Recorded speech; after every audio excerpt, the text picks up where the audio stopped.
Hey guys, so this quick video is going to show you everything you need to know about our gradient tool tutorial that we started in class yesterday. So let me begin.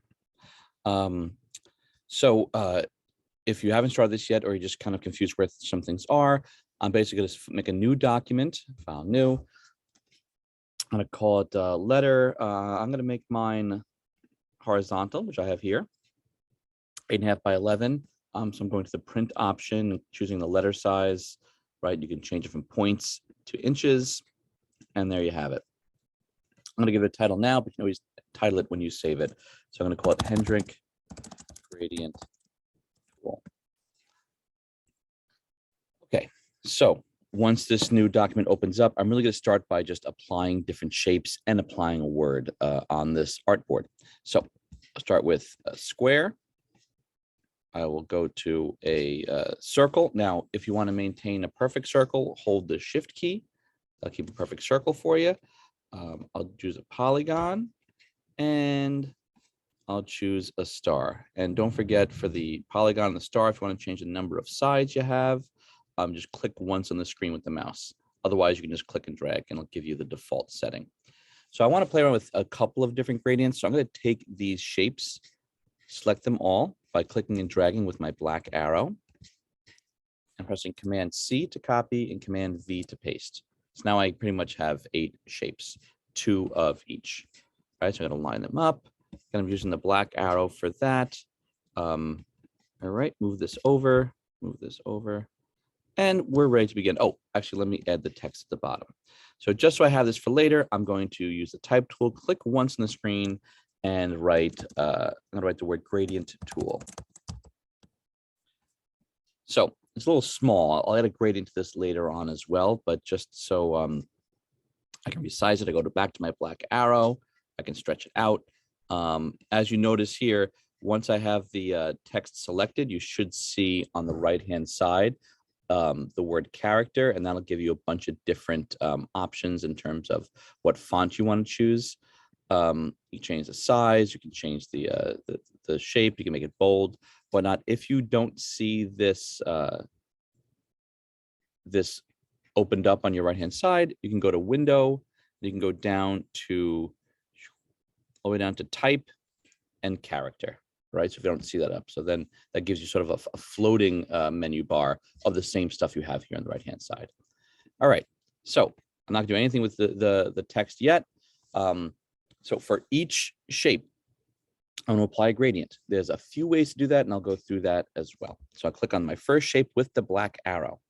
Now, I'm going to apply a black and white gradient, and there's a few spots you can do that. First is underneath this color tab at the top, right? You can see here, they give you a bunch of different colors and a few basic gradients, right? I can do it that way. I can also click on it here. There's the fill button on the right-hand side while my shape is selected. Again, it's there as well.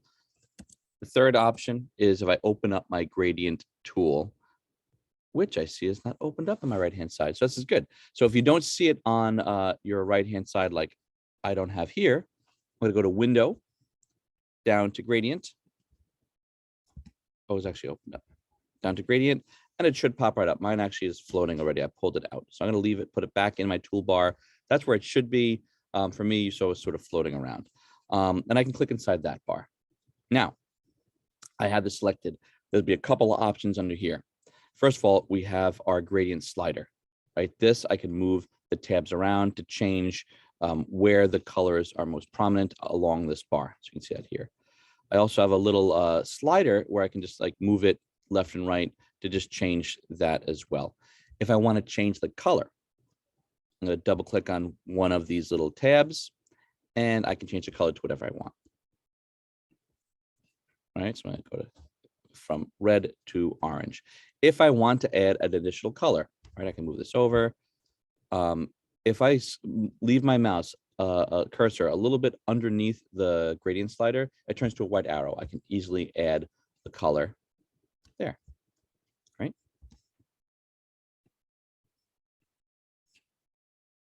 All right, now let's say I add a color that I don't want. I don't want that, that pink strip in the shape. Easily just click and drag it down. Now, each of these colors are 100% opacity, meaning that they're a full solid color. If I click on a tab, if I click on the orange one, I can make this less. And what'll happen is it looks white because I'm on a white background, but you'll see here, actually, let me bring it to the front. You'll see here, it's see-through in the middle and it fades to solid color on the left and right side. All right, so that's sort of the difference there. All right, so I'll leave this one and I'll go to the next one. So again, it leaves the same gradient that you originally had, so it kind of saves what you did last. If I want to go start from black and white again, I can click on this again. So a drop-down menu here. So for this one, let's play around with some more colors. I'll go blue, blue to black, and I'll add a green in the middle. All right, so blue to black to green. Now let's say I want to flip the colors. Underneath here, you can reverse your gradient. But this is left to right. What if I want to change it from up to down, or on a diagonal?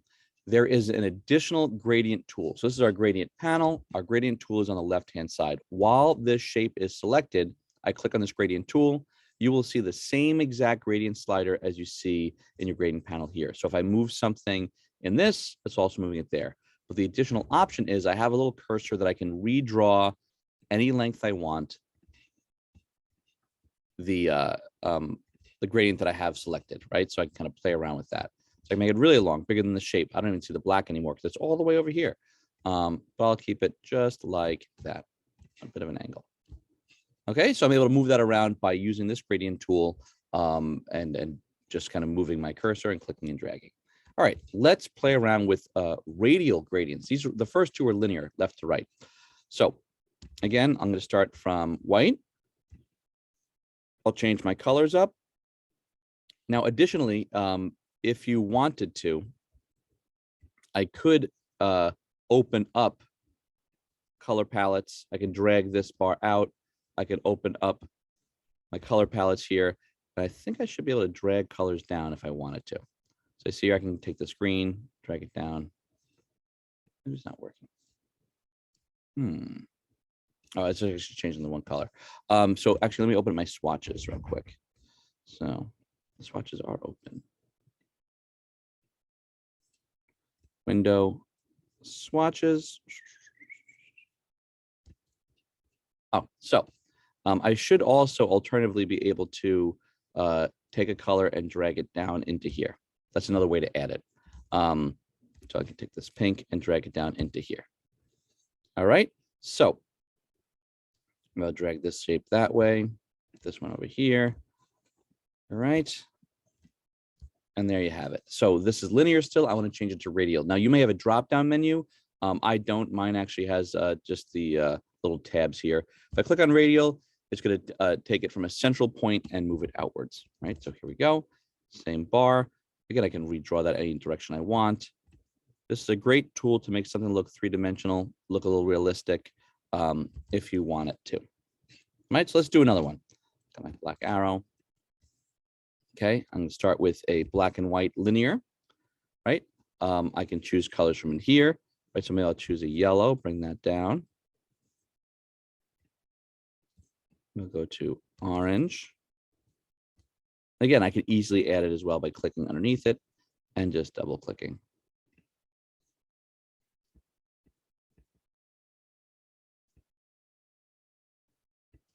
I'll get rid of the black. All right, so here's the colors for my next radial gradient. So click on that. You can see it's right in the middle here. Again, I can use this tool on the right-hand side to click and drag it like that or like that. All right. The last thing for these shapes that I want to show you is actually something, you can do this by hand, like I've been showing you. Click on each shape and color one at a time.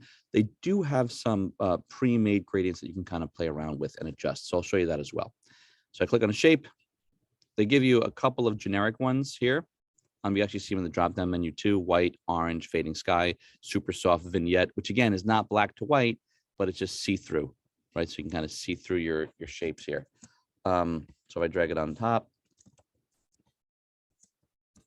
right, you can see I can see perfectly through the middle, and not really through the edges, as you see up here. Because what's happening here is my colors are black, but each opacity is slightly different, which is giving this sort of vignette effect. Okay, so underneath your swatches panel, which I have opened up right here, if you don't see your swatches panel on your right-hand side, you want to go to Window and down to Swatches. Okay, there's a little library menu underneath your basic swatch colors. I click on that. They give you some pre-made color schemes that the program kind of has saved for you. But one of these is called gradients. And in that, you actually have tons of different pre-made gradients. Some are subtle, some are a little more wacky. And what's kind of cool is you can start with these, but then you can adjust it as you see fit. So I can actually take this, I can change a color up to something else if I want to. And I can use this arrow, the gradient tool on the left-hand side to redraw it. So it's kind of cool. You get a lot of different options here. All right, so that's the first thing I want to show you. So if you want to, you can play around with these custom gradients that they have saved for you. There's all different categories here. I'll make this one radial. All right. So the color harmonies, they have one called earth tones. They have one called fades and foliage and fruits and veggies. You know, there's all sorts of different ones. So feel free to play around with those. I'd like to see a different gradient color scheme on each one. And once you're happy with that, now we're going to go on to the text tool. Right, so I'm going to go down to my type. Now, this text is currently a full word. It's text. It's not an object yet, right? So they're individual characters that make up a word. We can transform text into characters just like a square and a rectangle. So we can actually apply gradients. And in fact, we can actually adjust letters as we see fit. So in order to change a text into an editable object, I want to click on the text with my black arrow, go to Object, and go to Expand. Once that happens, it's going to ask me, what do you want to expand, the object and the fill? I'm going to say yes. Okay.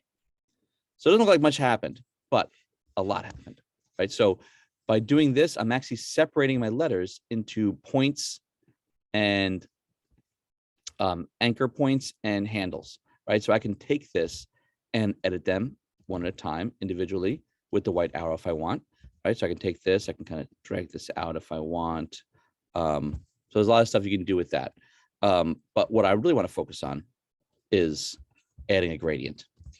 So these are all grouped together. So although they're separate letters, I still have them grouped, which I'm going to leave grouped for now. So if I click on the whole thing, right, I can add a gradient to the whole entire word. However, I could click on them individually and add different gradients to each one. And if I select all of them, I can easily use my gradient tool. You can see here, each letter has their own toggle you can play around with.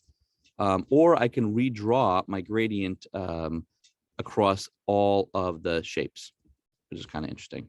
So I do it kind of all at once, which is more of a subtle gradient shift here. And that's it. That's the basics of your gradient tool. So you learned about radial gradients, linear gradients, how to add and alter colors, how to move colors around the slider bar. And you can edit it at any point you want. Like, I don't like this color anymore. I'm taking it off. I'm going to flip this. But again, it's just useful tools to make things look a little more three-dimensional, give it a little more depth. And with that, I'm going to end this video. I'm not sure how long it is. Sorry if it's a little long. Let me know if you have any questions. All right, this is Mr. Hendrick signing off.